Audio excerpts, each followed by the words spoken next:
Olá, sejam bem-vindos à nossa Escola Bíblica Online. É um prazer tê-los aqui comigo. Chegamos à aula de número 13. O servo ordena a pregação do Evangelho. Essa é a nossa última aula. Foi um prazer ter estado aqui com vocês. Semana que vem começamos a nossa nova revista da Betel, segundo trimestre de 2023. Eu aguardo você aqui para a gente continuar o nosso estudo, tudo bem? Lembre-se, esta aula, para que você consiga desfrutá-la o maior possível, o melhor possível, você precisa observar aquilo que está aqui na descrição do vídeo. Aqui na descrição existem três coisas para te ajudar a organizar os seus estudos. Primeiro, você vai encontrar um cronograma da aula. Essa aula de hoje, essa aula de número 13, a última aula, ela está dividida em três sessões. Na primeira sessão desta aula, eu quero apresentar para vocês algumas questões literárias em Marcos 16, questões literárias importantes. Na segunda sessão, eu desejo então explicar a vocês Marcos capítulo 16, do versículo 1 até o versículo 8, e na terceira e última sessão, fazer aí algumas aplicações ao texto bíblico. Mas além do cronograma da aula, aqui na descrição do vídeo você encontra também uma aula-atividade para verificação do seu aprendizado.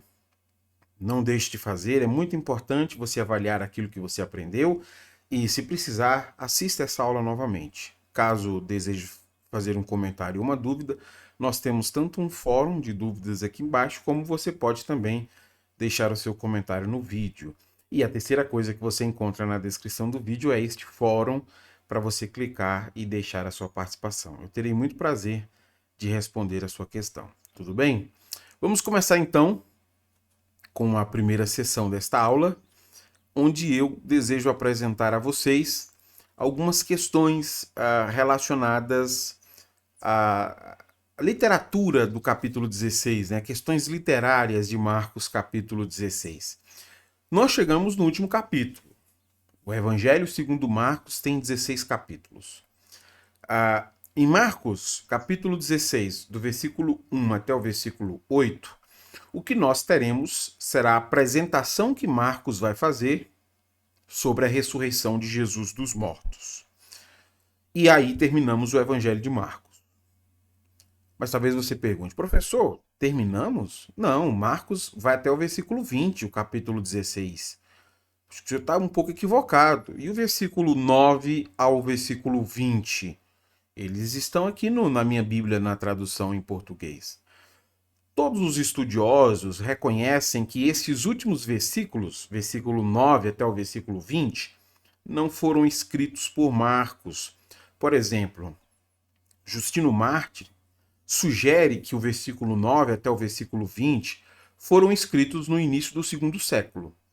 Então veja, o versículo 9 a 20 não é uma obra que faz parte do Evangelho, ele é uma produção posterior, feita, como Justino Mártir acredita, no início do segundo século, e foi adicionado ao Evangelho por Erasmo no século XVI. Então, no século XVI, quando ele vai fazer a tradução daquilo que nós conhecemos como textos receptos, né, que é a tradução grega da Bíblia, a união dos textos gregos ali, da Bíblia Sagrada, ele então acrescenta esses versículos que não faziam parte dos manuscritos mais antigos. Então, os manuscritos mais antigos não têm esses versículos, porque reconhecidamente, até por uma questão de palavras, né? As palavras que aparecem aqui são palavras que Marcos não utilizou durante todo o livro. Há muitos aspectos aqui que são importantes e eu não pretendo entrar a fundo neles, porque senão a aula vai ficar muito longa, mas depois você pode fazer uma pesquisa e descobrir o que são esses textos receptos de Erasmo e por que há essa inclusão de Erasmo dos versículos 9 a 20, que não foram escritos por Marcos. Por esse motivo, pelo motivo de Marcos não ter escrito os versículos 9 a 20, a última parte do capítulo é reconhecidamente tido como o versículo 1 a 8, termina no versículo 8. E a minha aula também vai se focar só naquilo que Marcos escreveu, naquilo que nós temos certeza que foi Marcos que escreveu. Essa adição posterior, que não é considerada por Marcos, eu não pretendo explanar a vocês, para a gente focalizar no texto marcano, texto escrito por Marcos, tudo bem? Mas antes de ir à segunda sessão, você já sabe então essa questão de literatura, que é uma questão importante e é um consenso acadêmico. Antes de ir aos versículos que foi Marcos quem escreveu, eu desejo apresentar a você a maneira como estes versículos estão divididos. São 8 versículos que estão divididos em três formas. Primeiro, versículo 1 a 4, Marcos vai falar sobre a vinda das mulheres ao sepulcro para ungir o corpo de Jesus. Segundo, versículos 5 a 7, vai haver uma mensagem de um anjo sobre a ressurreição de Jesus, confirmando que ele não está ali. E terceiro, há um silêncio das mulheres devido ao medo que elas sentem em relação a todos os acontecimentos que se dão no final do livro. No final desta aula, eu desejo retomar uma questão importante sobre o versículo 8 e a maneira abrupta como termina a história. Mas é importante você saber isso e por que eu estou apenas explicando a vocês o versículo 1 ao 8 e não do versículo 9 ao 20, como está no texto de referência. Então, já que não é considerado um texto produzido por Marcos, eu quero manter a minha atenção nos textos que foram escritos por Marcos e considerar aqui o ponto-chave final de Marcos, daquilo que nós sabemos que foi Marcos quem escreveu. Para começar, então, nós vamos à segunda sessão, onde eu desejo explicar a vocês este último texto de Marcos, versículo 1 até o versículo de número 8. Vamos começar com o versículo 1. Leia comigo, por favor. Ao entardecer do dia seguinte, terminando o sábado, Maria Madalena, Maria, mãe de Tiago, e Salomé foram comprar especiarias para ungir o corpo de Jesus. Essa cena começa no sábado à noite. Veja, o sábado para o judeu, ele ficava livre para fazer as suas atividades normais depois das 18 horas. As lojas que fecharam durante o dia se abriam às 18 por causa do sábado. Então, 18 horas já é noite, as pessoas podem retomar as suas atividades normais e a cena é sábado à noite. O capítulo anterior terminou com a cena na sexta-feira à noite. O capítulo 16 começa com a cena no sábado à noite. Então, passou todo o dia de sábado, que começou na sexta à noite, termina aqui no sábado às 18 horas. E agora que as lojas estão abertas, essas mulheres saem para comprar temperos, ou como foi traduzido aí para você, para comprar algumas especiarias, para dessas especiarias poderem então ungir o corpo de Jesus. Esse uso de especiarias para unção, ele não era para embalsamar o corpo e preservar o corpo como era feito no Egito, que às vezes a gente já assistiu um documentário, ouviu alguma coisa sobre isso sendo feito para preservação do corpo e para embalsamar o corpo, mas o propósito de época para isso não era com este motivo. Eles compravam essas especiarias, ou como eu disse a vocês, esses temperos, exatamente para ajudar a aliviar o mau cheiro do corpo que entrava em decomposição. Agora preste atenção neste detalhe. Se elas estão comprando temperos para colocar sobre o corpo de Jesus, porque o corpo entrava em decomposição e fedia bastante, nós estamos descobrindo que elas não esperavam encontrar Jesus ressuscitado dos mortos. Elas estão comprando temperos exatamente porque elas esperam encontrar o corpo de Jesus naquela tumba. Elas estão preocupadas com o corpo morto, não com Cristo ressuscitado. E este é um elemento importante na história, por causa da maneira como as coisas vão continuar acontecendo aqui. Elas estão indo preparar o corpo morto. O que elas esperavam encontrar naquela sepultura era um corpo de Jesus que morreu na sexta-feira por volta das 3 horas da tarde. É isso que elas esperavam encontrar. E elas pretendiam terminar o processo de preparação do corpo. Eu expliquei para vocês na aula 12 que eles tiveram aí pouco mais de 2 horas para lidar com todos os processos de preparação e sepultamento, né? Então foi pouco tempo. Na sábado à noite, Elas saem para comprar alguns temperos e concluir, então, a preparação do corpo para dar um sepultamento tradicional judaico, como eu expliquei na última aula, aula de número 12. Então é isso que está acontecendo no sábado à noite. Próxima cena que nós vamos ver já é domingo de manhã. Versículo de número 2. No domingo de manhã, bem cedo, ao nascer do sol, elas foram ao túmulo. No caminho, perguntavam umas às outras: quem removerá para nós a pedra da entrada do túmulo? Se a cena anterior aconteceu no sábado à noite, depois das 18 horas, essa nova cena está acontecendo no domingo de manhã. Para ser mais específico, Marcos diz que era bem cedo. Ou seja, elas saíram ainda com o sol raiando, né? Então o sol está nascendo, elas já saíram bem cedo para ir até a sepultura de Jesus. E naquele primeiro dia da semana, porque no calendário judaico o último dia é o sábado, o primeiro dia da semana era o domingo.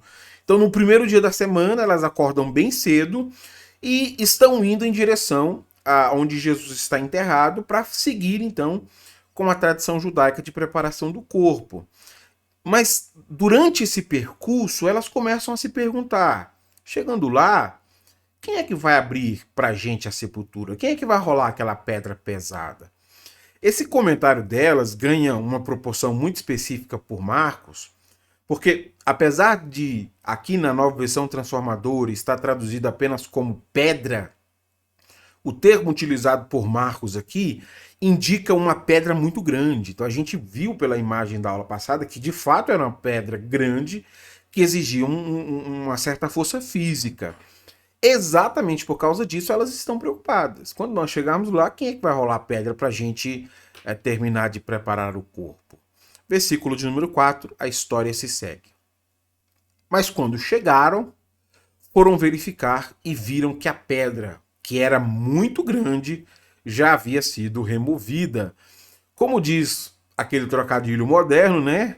Algo de errado não estava certo. Deveria ter uma grande pedra naquele lugar, no lugar específico que fechava a entrada da sepultura. Mas aquela pedra foi removida, ela foi movida em direção de maneira que o túmulo está aberto. Mas por que a pedra foi removida? Por que o túmulo está aberto? No próximo versículo, elas vão descobrir o motivo. Isso é importante de perceber. A pedra não foi removida para que Jesus saísse. Muito pelo contrário. A pedra foi removida exatamente para que elas pudessem acessar o túmulo e descobrir que Cristo não estava ali. Cristo não precisava remover aquelas pedras para sair daquele túmulo. E nós sabemos disso pelas narrativas dos próximos evangelistas, onde ele aparece repentinamente em lugares agora que está ressuscitado. Cristo não precisava tirar aquela pedra para sair do sepulcro, mas as mulheres precisavam que a pedra fosse tirada para que elas entrassem ali. E a pedra é retirada e elas entram. E quando entram, veja comigo o versículo 5. Ao entrarem no túmulo, viram um jovem vestido de branco sentado do lado direito e ficaram assustadas. Em algumas literaturas antigas, essa expressão aí, jovem, como a que aparece aqui em Marcos, essa expressão grega, ela é utilizada para descrever anjos, ou para ser mais específico, esses mensageiros de Deus. Então, em algumas literaturas, e inclusive aqui em Marcos, essa palavra jovem é usada para descrever anjos que nós conhecemos como mensageiros do Senhor. E veja, a descrição que Marcos faz aqui deste jovem indica que ele também reconhece que este aqui era um anjo. Marcos diz primeiro que ele está com um manto branco. Segundo, ele está sentado do lado direito. Ele está falando como um mensageiro e anuncia a mensagem que o mensageiro sempre diz. A mensagem que um anjo sempre diz quando vê um ser humano, que nós vamos ver no próximo versículo. Todas essas descrições são descrições bíblicas para pessoas que encontraram um anjo. Então, de fato, ela está diante de um anjo e Marcos reconhece isso.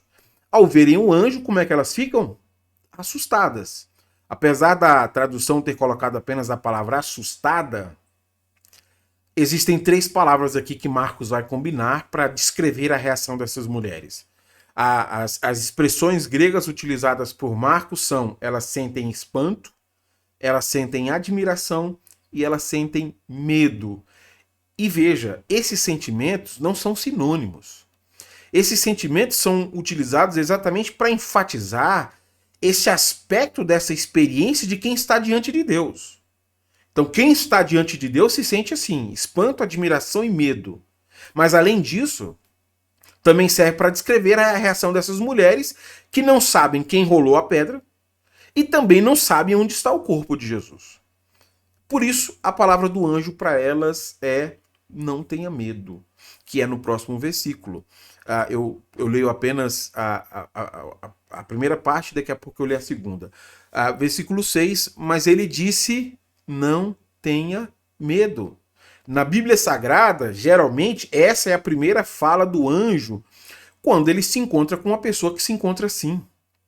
Quando ele está diante de alguém que fica com espanto, com admiração e com medo, nessas visões teofânicas, né, que é um termo teológico aqui, nessas visões teofânicas, geralmente é isso que o anjo diz à pessoa: não tenha medo. E é exatamente isso que o anjo diz a elas: não tenha medo. Então o mensageiro está dizendo para elas: não tenha medo. Todos esses elementos dão para a gente prova suficiente que Marcos compreendia que este era um anjo. Agora veja comigo o versículo 6, a continuidade. Vocês procuram Jesus de Nazaré, que foi crucificado. Ele não está aqui, ressuscitou. Vejam, este é o lugar onde havia colocado o seu corpo. Junto com aquela palavra de segurança: não tenha medo, o anjo revela que sabe o motivo delas estarem ali. Ele diz: vocês procuram Jesus de Nazaré, que foi crucificado. E complementa: ele não está aqui, ele ressuscitou.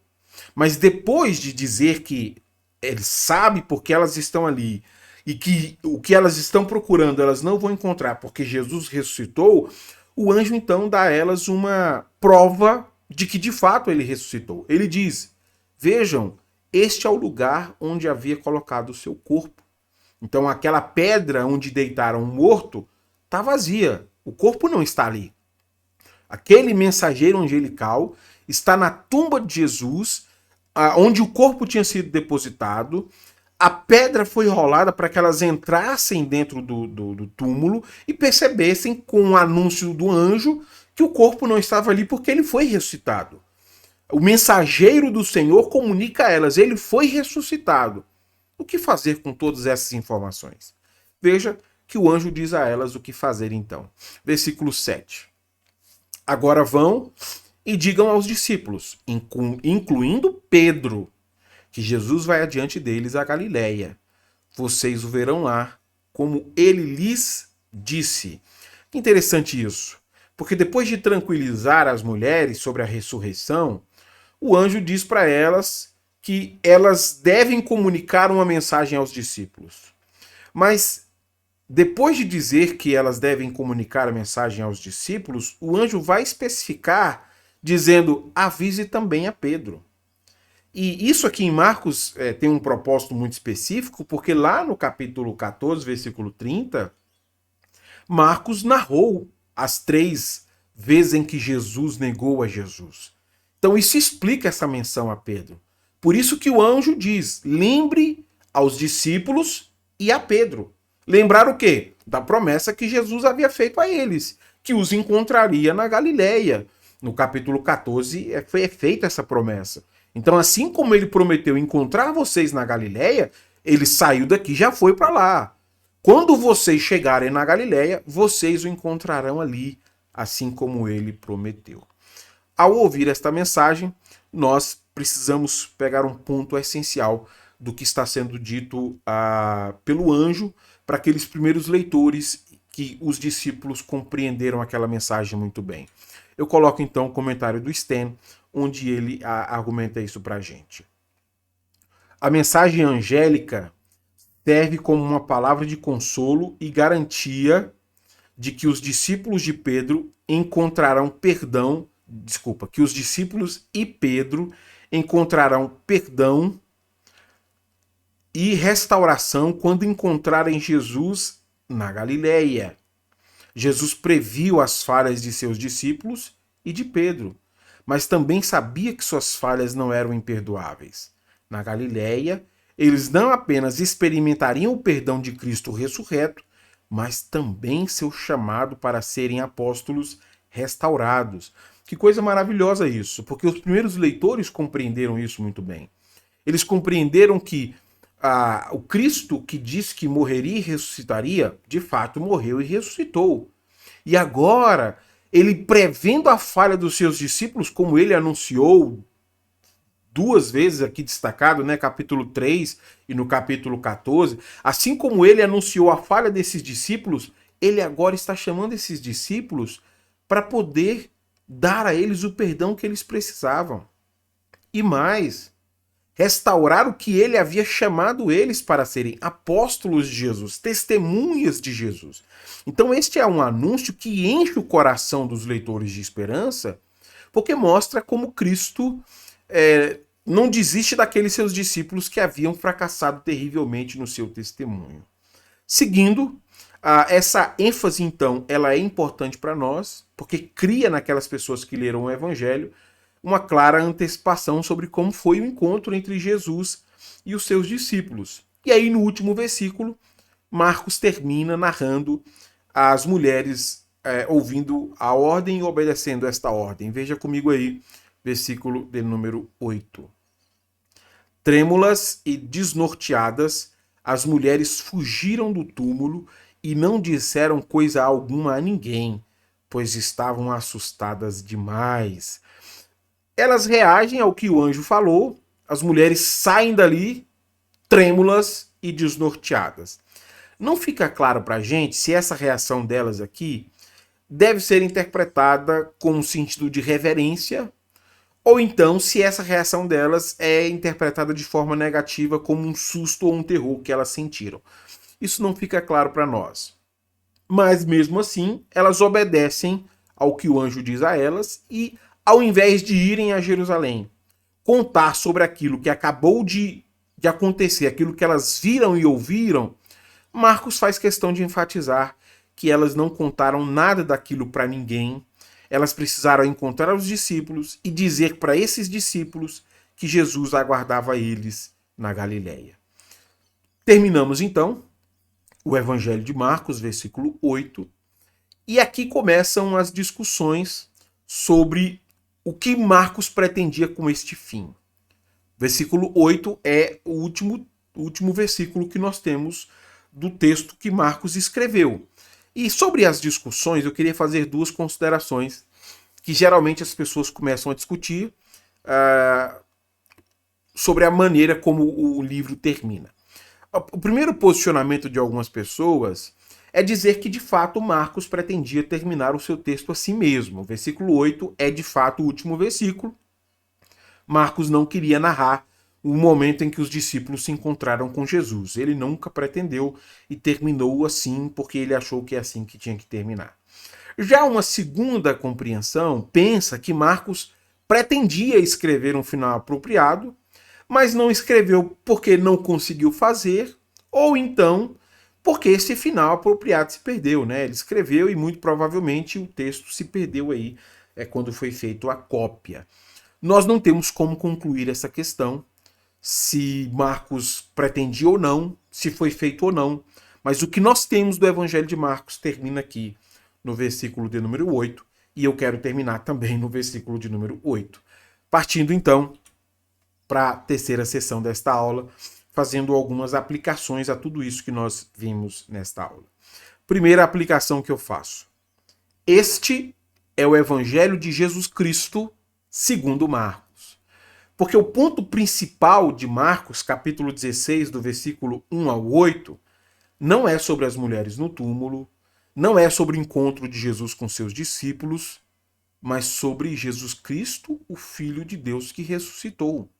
E às vezes, lendo apenas o versículo 8, a gente cria uma noção errada sobre o que é o Evangelho de Marcos.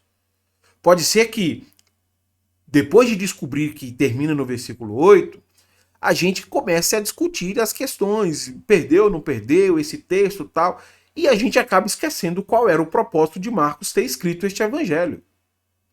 O propósito de Marcos ter escrito este evangelho é dizer quem é este Jesus. Ele é o Filho do Deus Altíssimo. Quer você goste do final da história ou não, este é o ponto-chave de Marcos. Jesus Cristo ressuscitou dos mortos. E não há anticlima aqui. Há um final que é apropriado. É isso que ele pretendia dizer. Quem é Jesus? O Filho de Deus, ungido de Deus, que morreu pelo resgate de muitos e que cumpriu seu propósito e ressuscitou. Quer você goste do final ou não, é este que tem que ser o nosso foco. E quando nós lemos o Evangelho de Marcos, é aqui que deve estar centrada a nossa atenção. Este é o Evangelho de Jesus Cristo.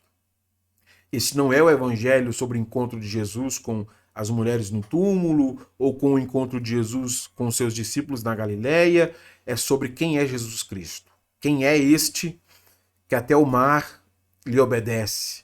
Quem é este que faz as coisas que só Deus faz? Quem é este que ressuscita dos mortos? E o mensageiro divino está dizendo que este é Jesus e que os discípulos vão encontrá-lo na Galileia. Aqui tem que estar nosso foco, e aí nós compreenderemos de forma mais apropriada que aqui já está bom para nós. O que Marcos já escreveu já é suficiente para revelar para nós quem é Jesus Cristo.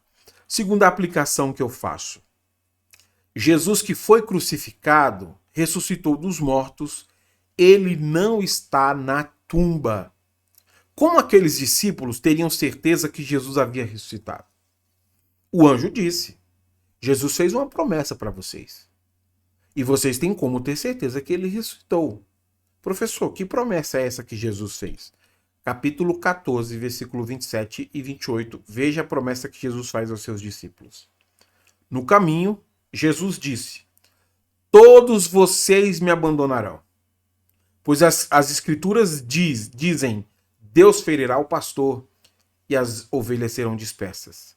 Mas, depois de ressuscitar, irei adiante de vocês à Galileia. Jesus prometeu a eles: quando eu for julgado e pendurado no madeiro, vocês todos vão me abandonar. Mas depois que eu ressuscitar dos mortos, eu vou encontrar com vocês lá na Galileia. Então eu vou à frente esperando vocês lá. Eu espero vocês na Galileia. Como que os discípulos podem ter certeza que Jesus ressuscitou? Indo à Galileia, encontrar com Jesus. Encontrando-se com Jesus na Galileia, eles vão ter a certeza de que, de fato, ele ressuscitou. E nós? Como nós podemos ter certeza que Jesus ressuscitou? E aqui eu faço, então, a minha terceira aplicação. O Espírito Santo é quem dá testemunho sobre o Cristo ressurreto. Como que nós, que vivemos alguns 1000 anos depois da morte e ressurreição de Cristo, vamos ter certezas de que, de fato, Cristo ressuscitou? É o Espírito Santo quem testemunha sobre este fato para nós. Professor, como é que isso acontece? Deixa eu te dar um exemplo bíblico na história de Lídia. Atos capítulo 16. No sábado, saímos da cidade e fomos à margem do rio, onde esperávamos encontrar um lugar de oração. Sentamo-nos e começamos a conversar com algumas mulheres ali reunidas. Uma delas era uma mulher temente a Deus chamada Lídia, da cidade de Tiatira, comerciante de tecido de púrpura. Enquanto ela nos ouvia, o Senhor lhe abriu o coração e ela aceitou aquilo que Paulo estava dizendo. Foi batizada, quer dizer que ela se arrependeu de seus pecados, junto com sua família, e pediu que nos hospedássemos em sua casa. Se concordam que creio de fato no Senhor, venham ficar em minha casa, disse ela, e insistiu até que aceitamos. Você consegue perceber como o que a Bíblia está dizendo é muito claro?